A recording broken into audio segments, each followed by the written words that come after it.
Hi YouTube! Today I wanted to talk about writing children characters in books that are not geared towards children. Now, whether you're writing a YA book or an adult book or whatever kind of book, there are people that are all different, and some people are children, and everyone was at one point a child in their life. One thing I see a lot of beginning writers do with writing children into their stories is they'll write children who are just there to be dumb or cute or something for the protagonist to protect. And I don't really think that's how a child should be written into a story. My own book is a YA.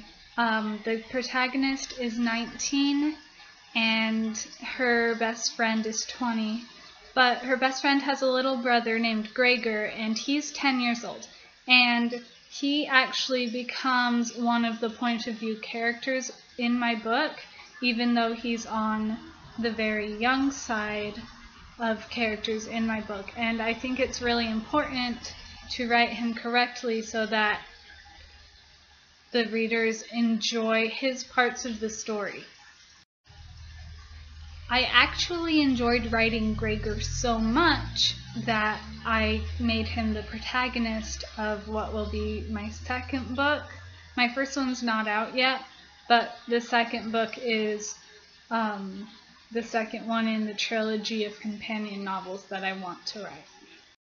Now you may be asking, like, who am I to tell you how to write children?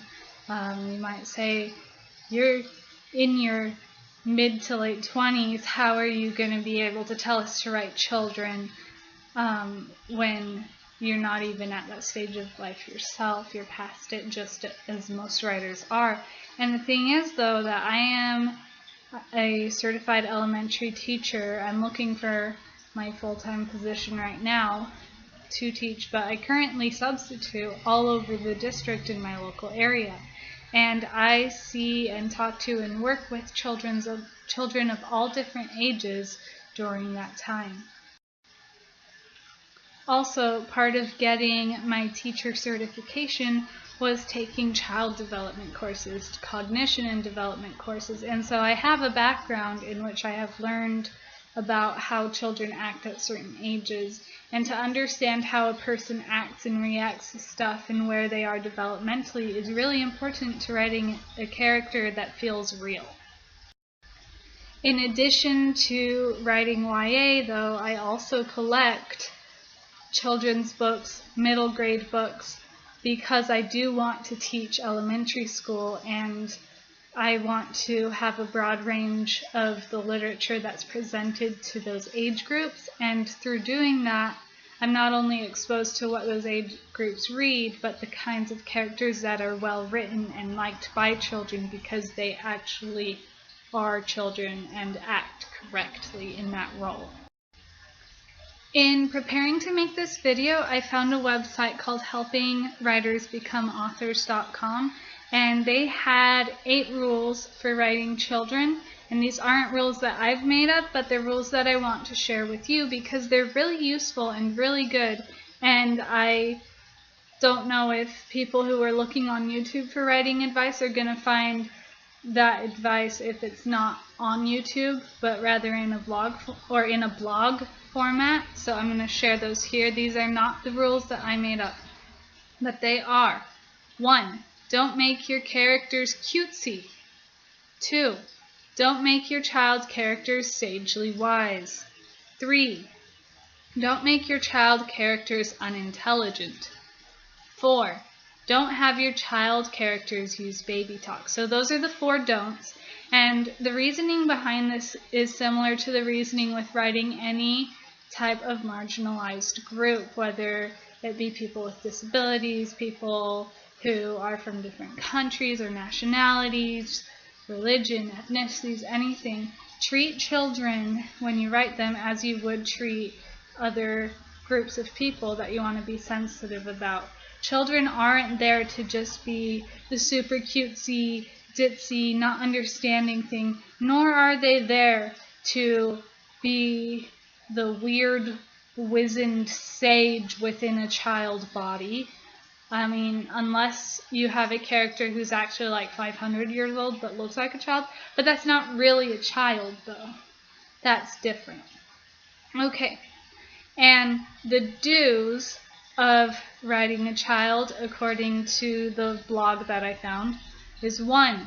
Write your child characters as unique individuals. This I cannot stress enough. It is so boring to read a character that has no character to them. They might as well just be a puppy or a goldfish. It doesn't make sense. Okay, 2. Give your child characters personal goals. Now, with all the events taking place in your story, because there should be events taking place in your story, or else it wouldn't be exciting for a reader to consume, to read. If there's a child involved with all of this, they're going to see things, they're going to have their own ideas, their own goals, they're going to want to get some stuff done. It might not be the same goals. In fact, it shouldn't be the same goals as the adults, unless the adults have specifically taught the child about that and given them that goal. So give your child character personal goals. 3. Make your child character smart. If you have a child character who doesn't know anything about the world, that's not believable, because your child character has lived in this world for their entire life. Their entire life might only be 5 years or 8 years, but that's still a long enough time to get a grasp, especially with the development that happens since a child is born. They should be smart within their own right. They shouldn't be Sheldon Cooper smart. They shouldn't be as smart as Gandalf, but they should be smart for where they're at developmentally. It doesn't make sense if you have a child who doesn't understand how the door is locked and how they can't turn the deadbolt to get out. If they're above 5 years old, they're going to understand how to do that. Maybe even younger than that. So then their 4th one that they said is, don't forget your characters are children. Don't forget your characters are children. Please don't. Because they shouldn't have to do all the things an adult is doing unless that's part of the story. And that's where this gets really tricky with writing, is because every story is different.